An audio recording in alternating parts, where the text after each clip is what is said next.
Hello అండి, నమస్కారం. ముందుగా ప్రతి ఒక్కరికి వినాయక చవితి శుభాకాంక్షలు అండి. వినాయక చవితి పండుగ చాలా ముఖ్యమైనది కదండి ప్రతి ఒక్కరికి. మేమైతే మా వినాయక చవితి పూజ చాలా బాగా చేసుకున్నామండి.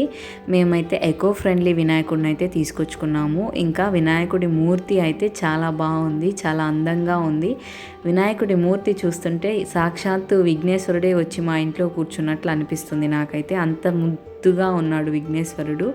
ఇంకా విఘ్నేశ్వరుడికి పూజ అంటారా, మాకు పెద్దగా మంత్రాలు అయితే సరిగ్గా రావు. సో అందుకని మేము మొబైల్లో పెట్టుకొని ఇంకా ఆకు పత్రి పూలతోటైతే విఘ్నేశ్వరుడిని పూజ చేసుకున్నాము. ఇంకా మేము కాణిపాకంకు వెళ్ళినప్పుడు చిన్న విఘ్నేశ్వరుని తెచ్చుకున్నాము. ఆ విఘ్నేశ్వరుని ఇలా డెకరేట్ చేసుకున్నానండి. ఇంకా ఇదైతే మా పూజ గది. నా వీడియోస్ చూసే వాళ్ళకి మన పూజ గది అయితే ఐడియా ఉంటుంది, కొత్తగా చూసే వాళ్ళైతే చూసేయండి. నేనైతే వెనక పక్క నా చున్నీతో డెకో చేసుకున్నాను. విఘ్నేశ్వరుడిని ముందు పెట్టుకొని ఇంకా పత్రి గరిక ఇవన్నీ పెట్టి డెకరేట్ అయితే చేసుకున్నానండి పూలతోటి. ఇంకా నేను కొన్ని పండ్లు, వినాయకుడికి పండ్లు అంటే చాలా ఇష్టం కదా, అందుకని అన్ని పండ్లు అయితే పెట్టామండి విఘ్నేశ్వరుడి దగ్గర. ఇంకా నేనైతే కొన్ని ప్రసాదాలు తయారు చేశాను. ఆ ప్రసాదాలు కూడా విఘ్నేశ్వరుడి దగ్గర పెట్టామండి. నేనైతే కుడుములు, బొబ్బట్లు, ఇంకా వడ, సుక్కి, పాయసం, పులిహోర, బెల్ల పొంగలి అయితే చేసి విఘ్నేశ్వరుడికి ప్రసాదంగా పెట్టానండి.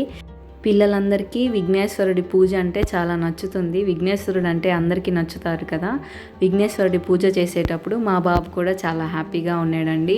విఘ్నేశ్వరుడిని అలానే చూస్తూ ఉన్నాడు. చాలా బాగా అనిపించింది. వినాయకుడి పూజ అయితే మా ఇంట్లో చాలా బాగా జరిగిందండి.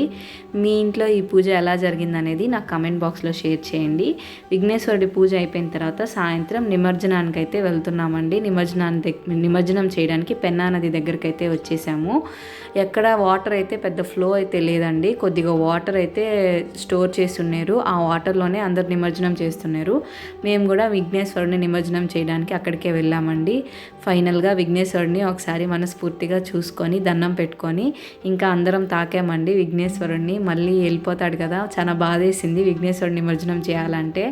చాలా బాధేసింది నాకైతే. ఇంకా విఘ్నేశ్వరుడి చాలా ముట్టుకొని దండం పెట్టుకొని ఇంకా మా బాబు కూడా దండం పెట్టుకున్నాడండి. తర్వాత విఘ్నేశ్వరుడిని పెన్నా నదిలో అయితే కలిపేశాము.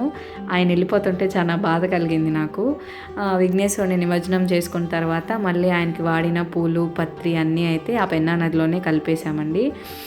కలిపేసి ఇంకా మా చిన్నోడైతే విఘ్నేశ్వరుడు ఏడమ్మా అని అడుగుతున్నాడు. వేసేసిన తర్వాత అయిపోయిన తర్వాత నిమజ్జనం చేసేసాక కొన్ని ఫొటోస్ అయితే తీసుకున్నాము, గుర్తుగా ఉంటాయని. ఆ ఫొటోస్ కూడా మీతో షేర్ చేస్తున్నాను, చూసేయండి.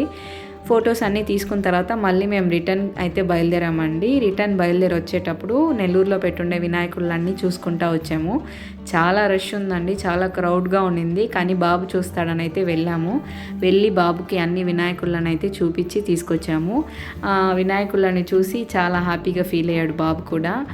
ఇంకా అన్నిటికంటే నాకు ఈ వినాయకుడు చాలా బాగా నచ్చాడండి. బాల గణపతి అంట. ఎంత ముద్దుగా ఉన్నాడో చూడండి. నాకైతే అక్కడి నుంచి రావాలనిపించలేదు, అంత క్యూట్గా ఉన్నాడు. ఇంకా మిగతా వినాయకుల ఫొటోస్ కూడా మీతో షేర్ చేసుకుంటున్నాను. ఆ ఫొటోస్ కూడా మీరు కూడా చూసేయండి. దూరం నుంచి తీశాను, సో అంత క్లియర్గా లేకపోవచ్చు. కాకపోతే అన్నీ కవర్ చేసాం అనుకుంటున్నాను. నెల్లూరులో విఘ్నేశ్వరులన్నిటినీ చాలా బాగా అనిపించిందండి. వినాయకులని అన్ని మూర్తుల్లో చూస్తుంటే చాలా బాగా అనిపించింది. చాలా బాగున్నారు వినాయకుళ్ళు కూడా. సో మీరు కూడా అన్ని వినాయకుల మూర్తుల్ని దర్శనం చేసుకోండి. సో ఇదండి ఇవాళ మన వీడియో. మీకు కానీ మన వీడియో నచ్చినట్లయితే తప్పకుండా మన ఛానల్ని లైక్ చేయండి, షేర్ చేయండి, సబ్స్క్రైబ్ చేయండి. మరిన్ని ఇలాంటి ఇంట్రెస్టింగ్ వీడియోస్ కోసం పక్కనే ఉన్న బెల్ ఐకాన్ని క్లిక్ చేశారంటే నేను మీకు ఏ వీడియో పెట్టినా నోటిఫికేషన్ అయితే వస్తుంది. థ్యాంక్ యూ అండి. Thank you for watching. చూస్తూనండి. Bye bye.